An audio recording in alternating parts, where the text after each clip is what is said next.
¿Cómo me les va? Soy el profesor Arnovi Agudelo. Vamos a trabajar la materia de estudios sociales. Es cierto que hay que aclarar primero. Se había dicho en los grupos de WhatsApp que su profesor de estudios sociales iba a ser el licenciado Salomón Palma. Pero debido a algunas cuestiones administrativas del colegio, el profesor Palma tuvo que pasar a la mañana, entonces yo retomo las clases como era el horario original con ustedes. Ustedes van a trabajar conmigo en la materia de estudios sociales. Entonces, el trabajo va a ser de esta manera, ¿no? Un video explicativo cada vez que tengamos que desarrollar una guía para explicar el tema que va a encontrar en la guía y usted pueda resolver su guía con la mayor facilidad posible y tenga que evitar esto de tener que estar llamando a cada rato preguntando por qué no entendió una cosa u otra. Entonces, el primer requisito es justamente ver estos videos donde se le explica las cosas paso a paso. La materia de estudios sociales es muy amplia, una de las materias más amplias, porque deben haberlo hablado ya en octavo, noveno, no sé, con sus maestros que han tenido, pero los estudios sociales, el nombre lo está diciendo, sociales, representa a toda la sociedad. Y el conocimiento de la sociedad es muy amplia. Así como es de variada la sociedad, tantos grupos humanos, los estudios sociales tratan de alcanzar a todos estos grupos y esa es una de las razones por las cuales se vuelve una materia un poco larga. Pero tratemos de verlo de otra manera, no la vieja imagen que teníamos de los estudios sociales, donde es simplemente tomar un texto, leer y después hacer el resumen. Vamos a tratarlo de otra manera. Vamos a tratar de ver los estudios sociales como algo que nos concierne a todos. Usted, yo, cualquiera, somos entes sociales. ¿Por qué? Porque vivimos en sociedad. Nadie puede estar aislado de la sociedad. De una u otra manera pertenece a un grupo social. Y para poder desenvolverse dentro de un grupo social, se debe conocer ese grupo social. Y de eso es que se encargan los estudios sociales.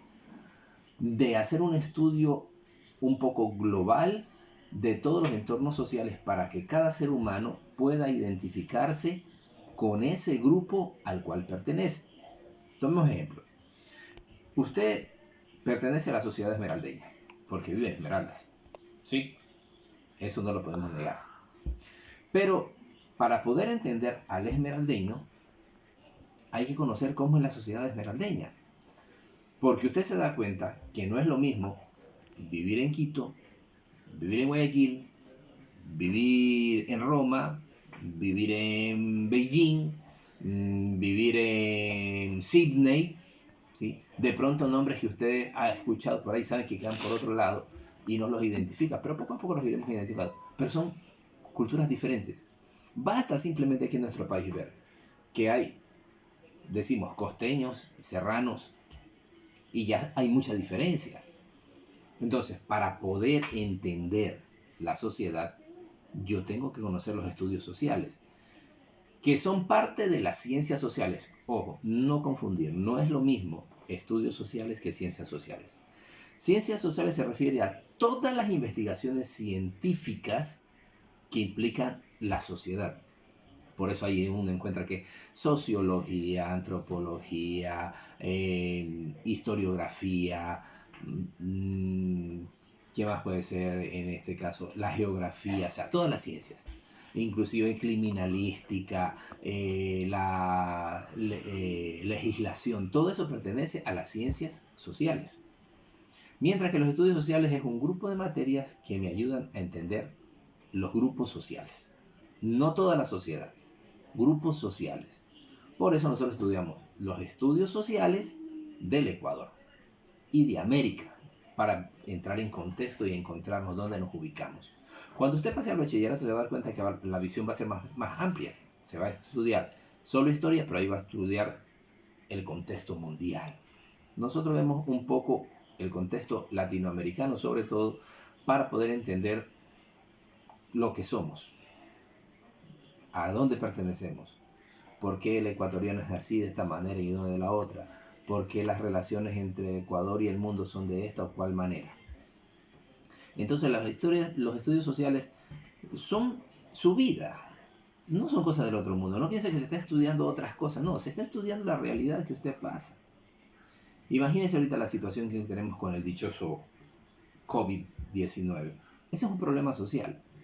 Y usted, conociendo la sociedad de dónde vive, va a montar la diferencia. Que no ha sucedido lo mismo en Ecuador, que en Colombia, que en Brasil, que en Italia. En cada parte se ha dado una circunstancia diferente. ¿Por qué? Porque son culturas y sociedades diferentes. Y cada grupo humano reacciona de forma diferente ante las cosas que están pasando. Bien, conforme avanzamos en el conocimiento de la realidad social, económica, política, geográfica, demográfica y todo lo que tiene que ver con el ser humano y lo que lo rodea, se irá afianzando en nosotros esa idea de que buscamos formar y comprender que somos seres eminentemente sociales. Esa es la idea central, el objetivo central de los estudios sociales. Llegar a comprender que somos entes sociales, que pertenecemos a la sociedad.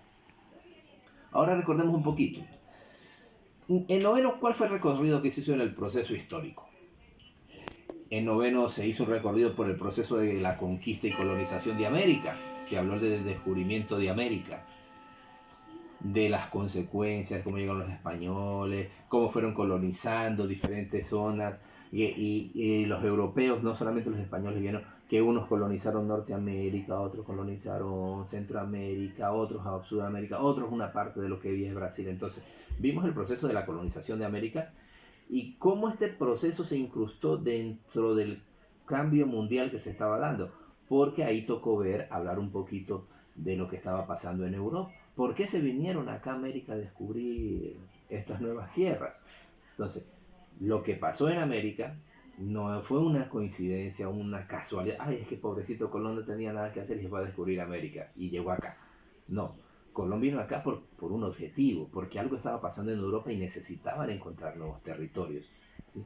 Entonces, este descubrimiento de América dio un cambio radical y se dio cuenta que también se habló que se pasó del feudalismo, de que era la forma de producción en Europa, en la Europa colonial, donde, perdón, disculpen, no colonial, feudal, disculpen el error, la Europa feudal, donde vivían los nobles. ¿Qué eran los nobles? Que reyes, duques, condes, etcétera, etcétera, todas esas cosas. Entonces ellos eran los que mandaban y los que tenían plata. Cuando se descubre América, cambia eso y aparece el mercantilismo. Cambian la forma de pensar y ahí es cuando se habló de la Ilustración y el Renacimiento.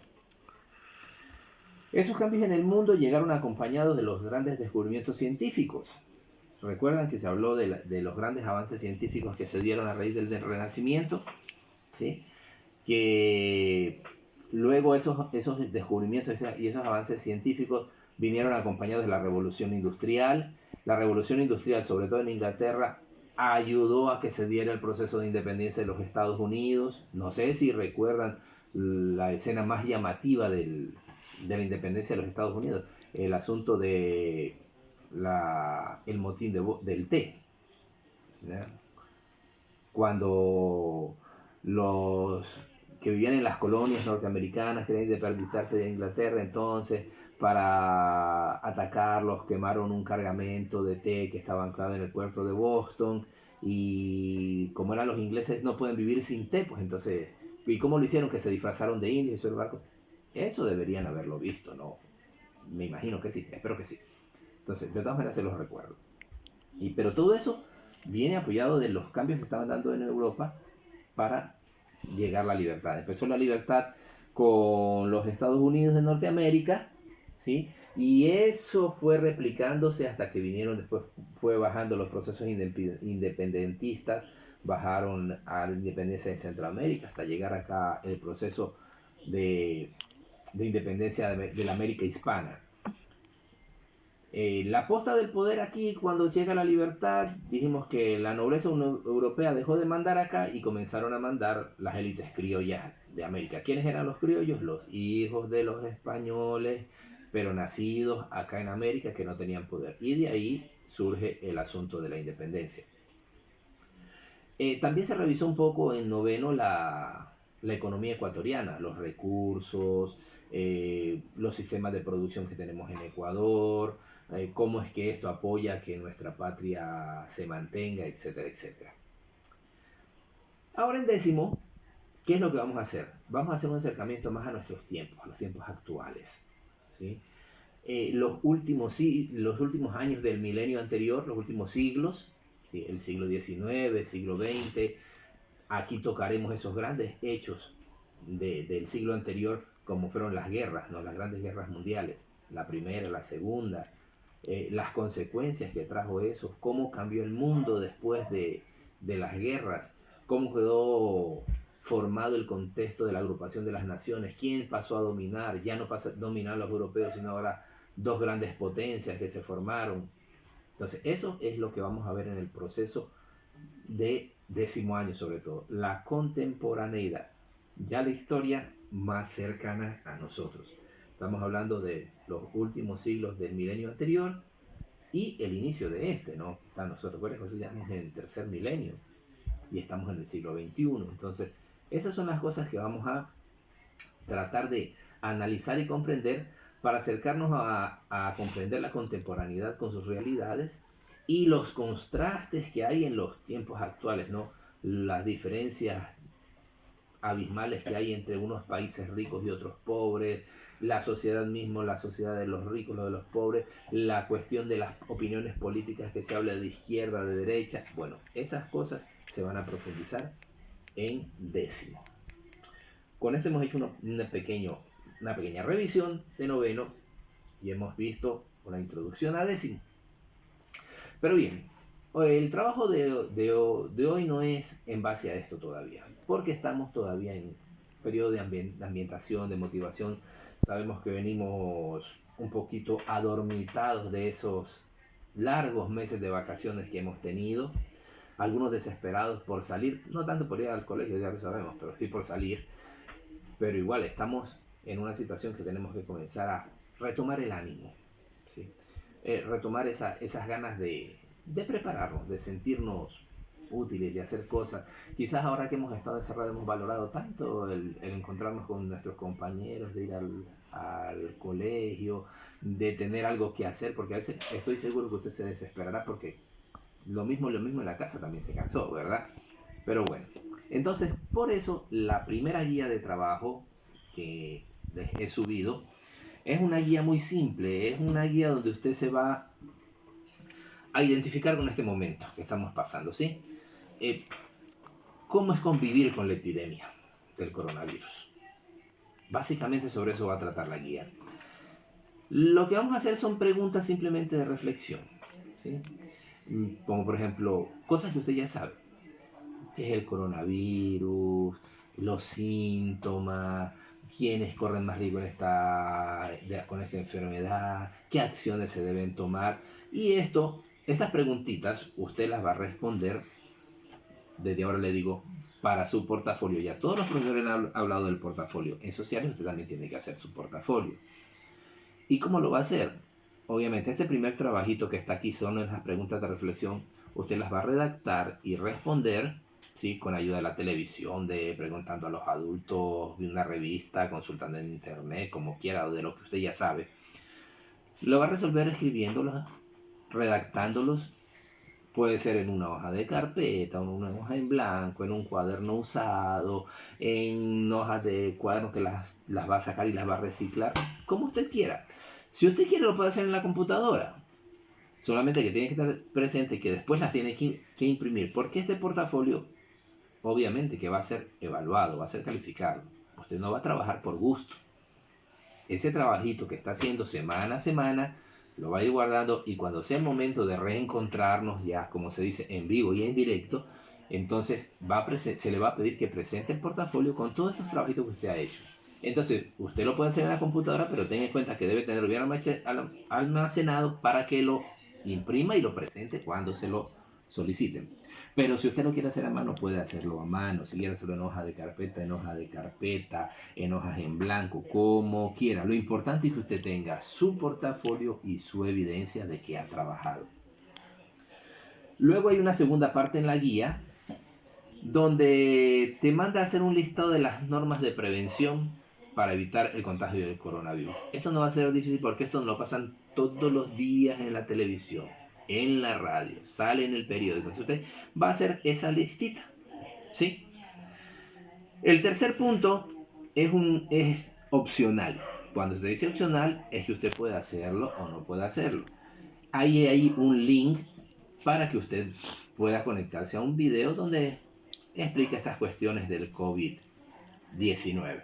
Pero recuerde, si usted no tiene internet, si no tiene acceso a video de YouTube, no hay problema. Por eso dice ahí opcional. ¿Sí? Y si hace lo del video, puede también aumentar una listita de las cosas que recomienda el video. ¿Sí? Y por último, algo más entretenido, también en una hoja, usted va a hacer un collage con imágenes que saque de recortar por ahí de revistas, de periódicos, de libros viejos. Va a hacer un collage justamente sobre las formas de evitar el contagio con el COVID. Eso es todo lo que tiene que hacer usted en esta guía. ¿Sí? Entonces, está muy simple. Empezamos suave, ya sabe, estamos en ambientación, no hay que estresarse todavía, el estrés vendrá después. Pero vamos a ir trabajando poco a poco. Tome estas cosas con seriedad. Recuerde que se le va a pedir el portafolio y usted tiene que haber hecho esto. ¿Cuándo lo va a hacer? En el momento que usted organice, como tenga organizado su horario en su casa. Otra cosa que me olvidaba. Van a estar preguntando siempre que, ¿y cuál es la ID del Zoom y cuál es la contraseña del Zoom? Yo utilizaré el Zoom para otras cosas, no para dar la clase porque el tiempo es muy corto que nos dan en media hora que nos dan dentro del horario. Solamente en esperar que ustedes ingresen al Zoom se nos van como 10-15 minutos. Y nos va a quedar 10 minutitos, 15 minutitos para explicar un tema que no nos va a alcanzar. Entonces, el Zoom yo avisaré cuando se conectarán. Prefiero subir cada clase el video explicativo con más calma, con más detalles, para que usted no tenga ninguna dificultad en desarrollar sus guías. Y mientras más clarita tenga la guía, usted menos va a tener que estarme preguntando. Y usted va a estar tranquilo, no va a estar teniendo, ay, que tengo que el profesor no me responde, que por aquí más allá. Entonces, le escuche bien, observe bien el video, que siempre lo haré así y le daré todas las explicaciones del caso. Entonces, jóvenes, gracias por atenderme. Vamos a estar en contacto por este medio. Y cuando yo le llame al Zoom, que no va a ser todos los días, cuando yo le llame por alguna razón específica. ¿Sí? Entonces, buen trabajo, jóvenes, señoritas. A tomar las cosas con seriedad. Vamos a trabajar con responsabilidad. Organicémonos. Y recuerden, usted es parte de la sociedad. No le huya a los estudios sociales, porque usted es una persona social. ¿Estamos de acuerdo? Buen trabajo.